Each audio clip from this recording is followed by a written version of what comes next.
Hi and welcome back to Classic MGB. Now, you might have guessed I'm not actually sitting in my MGB, but I think I'm sitting in the nearest thing to it without actually being in an MGB. Yes, I'm in a simulator. It's actually my simulator. It's sitting in my spare bedroom, and I'll tell you a little bit about it. So, first of all, I've got a steering wheel and pedals and a gear lever. So, fairly basic stuff. You can spend an absolute fortune on simulator stuff. This was a couple of £100 on Facebook, so second-hand. I then said, okay, I need a seat and a rig to put it on, so a little bit of metal, and it all sort of bolts together, so you're sitting in a quite nice driving position. In front of me is a large TV, again, bought used on Facebook for very little money, and behind that is a computer. So what makes this all possible is a program or game or simulator, whatever you like, called Assetto Corsa. Now, it's quite an old game, but actually it's probably one of the most flexible simulator games you can get. And why is that?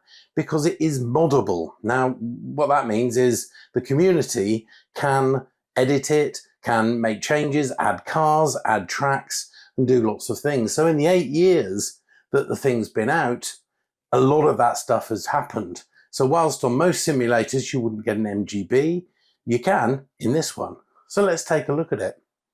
So if you look at this screen, this is actually using a free add-on called Content Manager, which allows really easy access to the software. So if we go and have a look, I've already selected my MGB there, but I can select lots and lots of different cars. So for example, I could go for a TC if I wanted to, or even an MG6 X-Power. If I decide I want to go and look at other brands, I can have some very modern Ferraris, a LaFerrari even, and you can just skip through all the cars. For the classic aficionados, you've got this Legends thing where you can have things like Lotus Cortina, an MGA, a Mini Cooper, and an MGB-GT.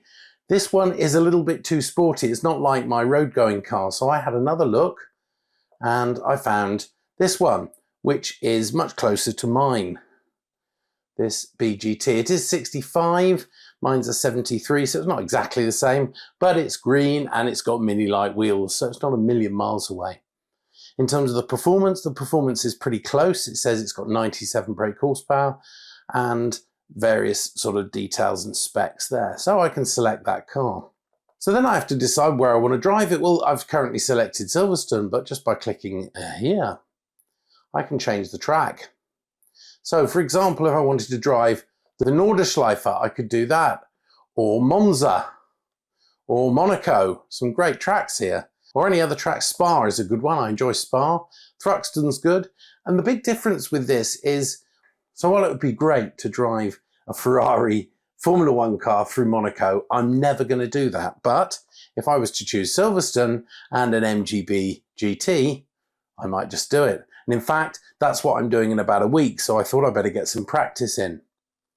So what can you do on this game? You can practice, you can do a hot lap, you can have a race with lots of different cars, or even another 26 MGB GTs if you like, and you can set the difficulty. That's about as much as I want to say about Assetto Corsa, because there is a massive amount. It's really cheap online. If you want to get into sim racing on a budget, it's a great start. So I'm going to set practice at Silverstone. So let's hit the go button and see how we get on. And you start off in the pits. So I'm going to start that. I'm now going to put my keyboard away and have a proper race. So I'm sitting in the car. I can put the clutch down. I'll put it into first gear and then a bit of revs and then away we go. So the one difference between this and the MG track day is we're actually coming out of the wing pits, not the national pits. So you can hear I can change gear. So we're actually coming into just beyond farm curve. So we'll take third gear. So this is farm curve. What I'm going to do is take it nice and gently round and do a lap from the national circuit. So now we're going into the village corner, very sharp corner. Oh, that makes a horrible noise when you push it into gear when you're not supposed to. So here we go round. This is the loop, incredibly tight, almost like a hairpin. So we'll take it very slowly just on our out lap using all the track. We're gradually increasing the power. And we're into third gear and we go around the Aintree corner. So around the Aintree corner onto the Wellington straight. So building up the power now and speed. So you can see at the bottom there's some data. So like speed and gear and that kind of thing. So you can drive along, and coming into the Brooklands corner now, you'll see the BRDC there on the right hand side. Hard on the brakes, into third gear, tip it into the corner nicely. And then this is the corner that is very frustrating. It's Luffield, it takes forever. And you have to just tippy toe around on the inside, gradually building up the power, using all the track. And we're just about to go into the Woodcut corner and onto the National start-finish straight. Now, I would say I am not an expert at this. I am in fact a complete beginner. So I'm doing my best. Please don't criticize the lines too much because I am a beginner. So here we go for a lap of the Silverstone circuit. First corner coming up is Copse. Copse in a Formula One car is incredibly fast, something like 160 miles an hour, I think. But 70 is about the limit. In the old MGB, we'll use all of the track. So now we're coming into Maggots. The Maggots-Beckett's complex, so I'm in fourth gear. So I'm just going to tip it into the first part of Maggots, drop it into third gear, use all the curb if we can. Okay, that's Maggots done. Now Beckett's, it gets a bit tighter, so we'll just go a little bit careful around here. So around the next part of Beckett's, there we go. And now we can ease the power on before we get past the Chapel curve on the left onto the Hangar straight.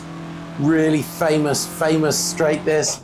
I was actually at Silverstone in 1987 when Mansell did his fantastic dummy on PK down here. Going into the next corner we're going to approach, which is Stowe. So coming into Stowe corner, we're doing about 90 down here, on the brakes hard, and into third gear, late apex into Stowe. So we're just taking it nice and gently round, again using as much of the road as we can. And now we come into the hard braking area of Vale. So coming on the left hand side, I'm going to stay in third, braking on the hatches, coming around and just tipping it in through Vale. First part of Vale, second part of Vale, and then flat out now, second, third, round Club corner now. So kind of tight on the apex, using all the road, and we're on to the Hamilton straight. You can see the wing on the right hand side, and we can't see the hotel because this is obviously old. So into fourth gear, now we're coming into Abbey corner. Abbey is almost flat out, but we'll just give it a little lift because it's keep it smooth. So around Abbey, then we go around Farm Curve, and then this hard braking area into Village. So hard on the brakes, into second gear, keep on the brakes, tip it into the apex, keep it reasonably tight because we've got the very, very tight loop coming up next. So off the gas, round the loop, using all the road, and then hard on the gas again before we can get into third gear, clip the corner for Aintree. So this is Aintree, and then onto the Wellington straight.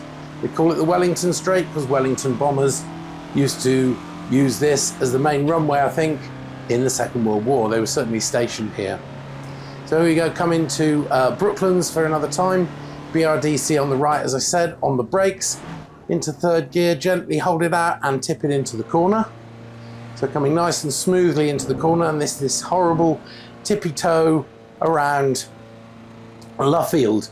So we're taking it around Luffield now, very, very slowly. Now we can start building the power, coming out of Luffield, and then hard on the accelerator, into fourth gear, and we're around Woodcut corner, very fast corner Woodcut, and then onto the old pit straight, and through the start-finish line to complete the lap of Silverstone. Now, the interesting thing is I can do it on the simulator and it looked reasonably quick.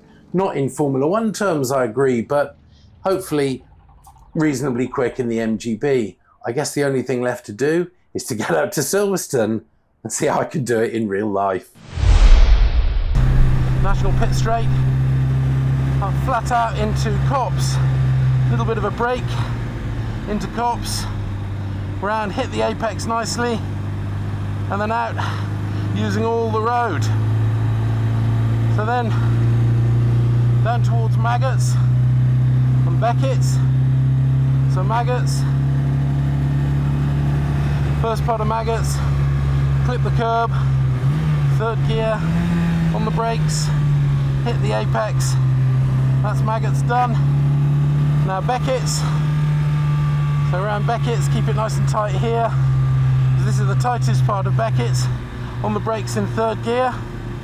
So we're coming round now, Beckett's, that's flat out, through Chapel Curve, and onto the Hanger Straight. So this is usually the place that I let faster cars past, but it looks like there's not one going to catch us anytime soon. So we'll be going into Stowe as fast as we can. So here we go into Stowe, starting to brake for Stowe, into third gear. Braking, I've got the MGF behind me, but he's not going to be able to catch me now, probably until the wing straight. No, he's staying behind me, that's fine. As we come into Vale, tight, sharp left, followed by a sharp right. Got the MGF very close behind me. So what I'm going to do is turn into what is club corner, and he's so much quicker than me that I probably won't have to lift very much to let him past. Here he goes. There's a whole gaggle of cars, so I'm going to stay on the wrong side of the track just to let them pass, but it's not really slowing me down much. And away we go.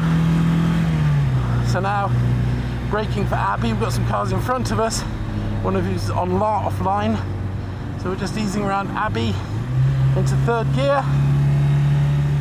And now we've got Farm Curve, quite a quick curve, and then into Village.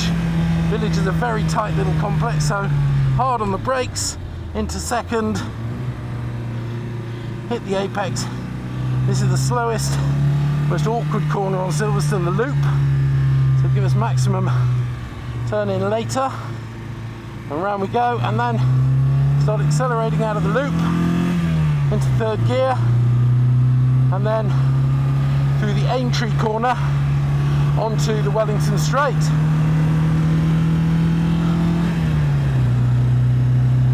So down the Wellington Straight as fast as we can. And then we've got the BRDC on the right hand side and Brooklands corner, so braking quite early into third gear, hold on the brakes, just ease the brakes off as we come into the apex of Brooklands, and now tippy toe round, drop it down into second for Luffield. Tell the engine's on the end of its revs, but we're going around Luffield now, and then accelerate out of Luffield into third and wait. Woodcut's one of those corners that you don't turn in too early, and then we go around Woodcut and then down the National pit straight, and that's a lap of Silverstone in an MGB-GT. So there you go, a lap of virtual Silverstone on the simulator in an MGB-GT, followed by a lap in my MGB-GT around the real Silverstone. Now, it doesn't take a genius to work out that the simulator lap was substantially quicker.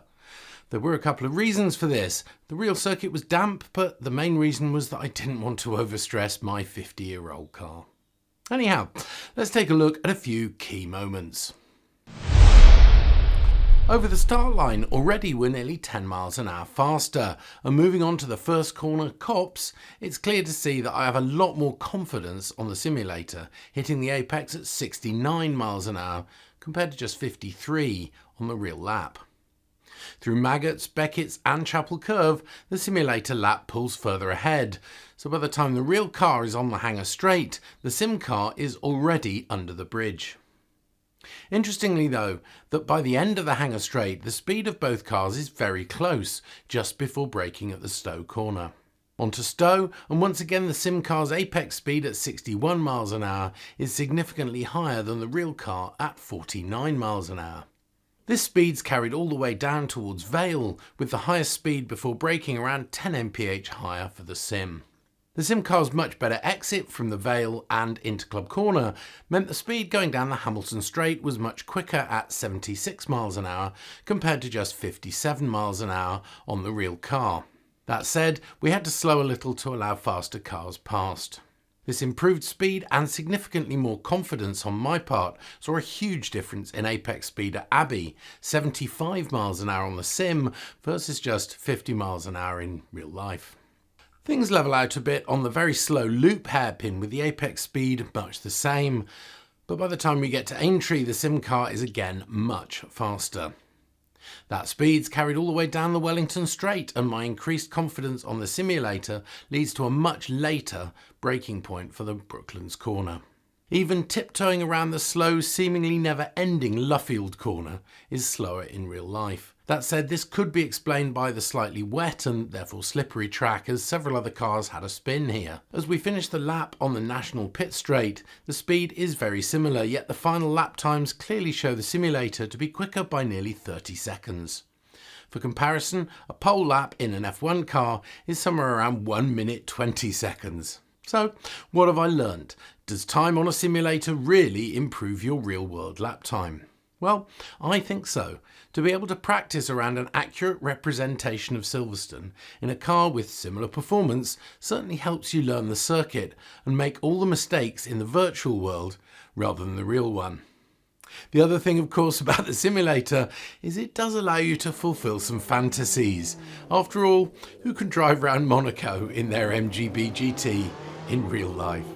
So let us know what you think in the comments, and if you've enjoyed the video, we'd really appreciate it if you give it a thumbs up, share it with anyone that might be interested, and also subscribe to the channel. As always, many thanks for watching, and take care.